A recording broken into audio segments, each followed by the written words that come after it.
Right then, we're at that time of year again, and bites are at a premium. The nights are drawing in, and those little after-work sessions are becoming harder and harder to squeeze in. But the fish still feed into the dark, and the fish that we're after today is normally willing, given most conditions, and that's the chub. The river is carrying some cold water. There was a frost this morning, but I'm still hopeful. This river had an extra 1.5 to 2 metres on last week. It's on the fall. I'm hoping those fish have tucked into all the little last nooks and crannies, those little winter hidey holes where they live, and we'll see if we can get some out. Don't go in there, Mr. Chub. Dirty, dirty chub, ain't they? Always trying to snag you up. It's a nice early fish if this happens. You have to play them a little bit hard because there are, as you can see, there's plenty of structure. Well, I say structure, snags. And those chub love to go in them.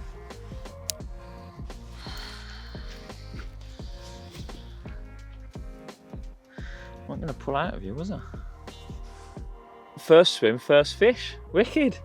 That always makes it worthwhile, doesn't it? Like, freezing cold, river's still carrying loads of cold water, but these chub, there's always a chance of catching a chub. Wicked.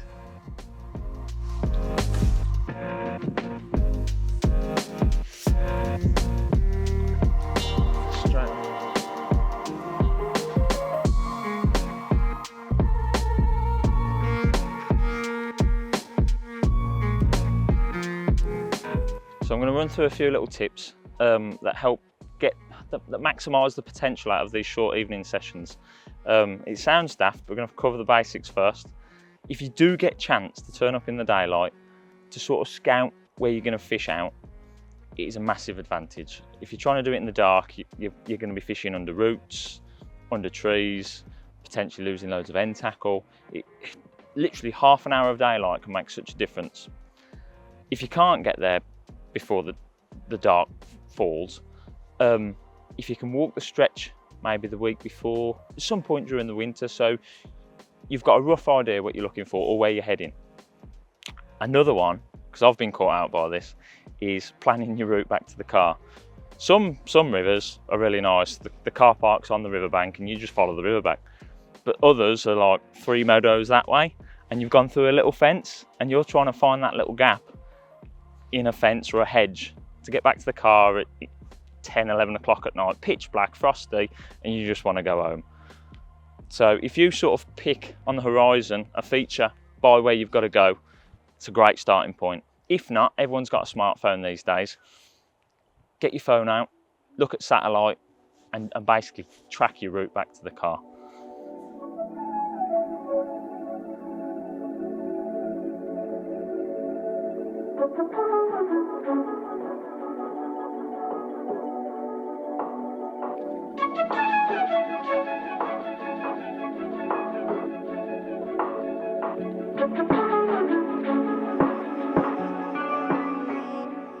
So another thing that you need to be aware of when you're fishing this time of year, it's freezing cold, make sure you're comfortable. There's so much good clothing available now. I've got my waterproof on top, my micro fleece, my hoodie. It's all about the layers. Keep yourself warm. If you get cold, you just don't want to be there. You'll give it that little bit longer, and that little bit longer could just catch you the fish that you really want. Hat, snood, micro fleece, waterproofs, job's a good one.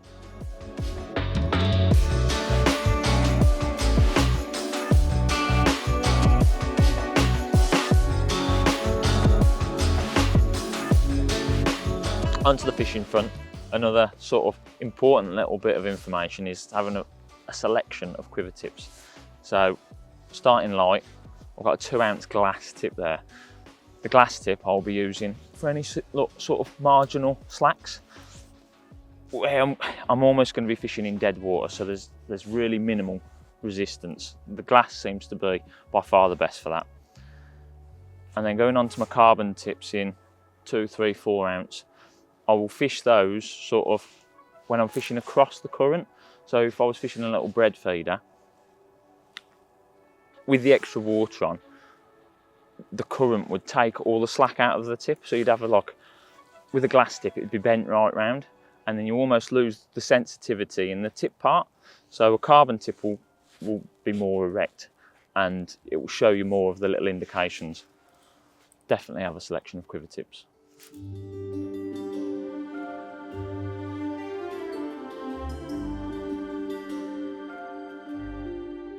So the reason I've got 2 isotopes on the rod is it gives your eye a fixed point. The isotope further up the rod blank is going to bend much later than the isotope on the tip of the rod, because that's obviously the much more sensitive part of the rod. So a lot of the time when you're fishing in the dark and your eyes are getting tired because it's getting later, you'll be like, I think that's moved, but there's no reference point to locate the isotope. So with having 2, you can see a firm indication on the very tip rod, or on the very tip of the rod. It definitely helps with sort of shy bites. The cooler it gets, you'll get like a little pick up, and it'll just, sometimes they'll just sit there and hold it, and with that second reference point, you can just see the second one moving unnaturally, and it hopefully equates to a fish on the bank.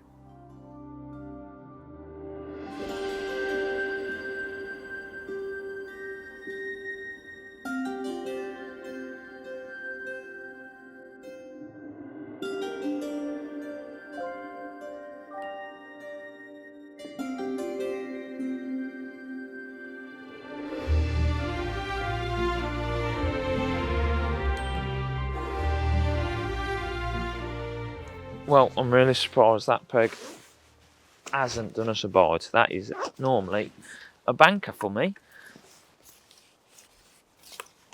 Not only for the odd fish, but it normally does the odd big one as well. On to the next.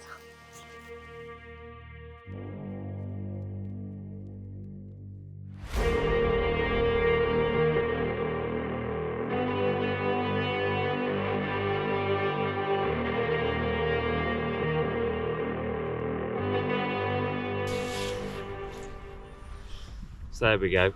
Ty's had to go because he's got a silly early start tomorrow morning. He's up on the Trent somewhere with Dean, so I've stopped on to prove that these chub do feed in the dark, and finally we've put one on the bank.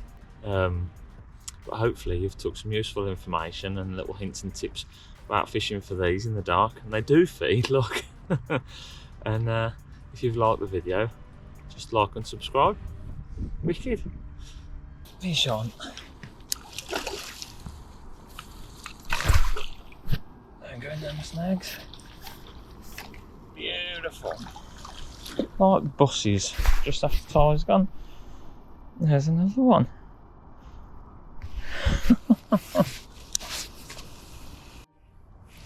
And there you go. Like buses, there's another one. It's funny, it's like someone just turns that switch on, and those chubs start feeding. Whether that be, sometimes you find it's around dusk and they feed well up to it and then just after it. Sometimes it's a couple of hours into dark. Wicked. I'm going to have another flick. I've got another 2 swims left to go before I get to the car, and hopefully, you never know, I might have another. If not, I'll see you again.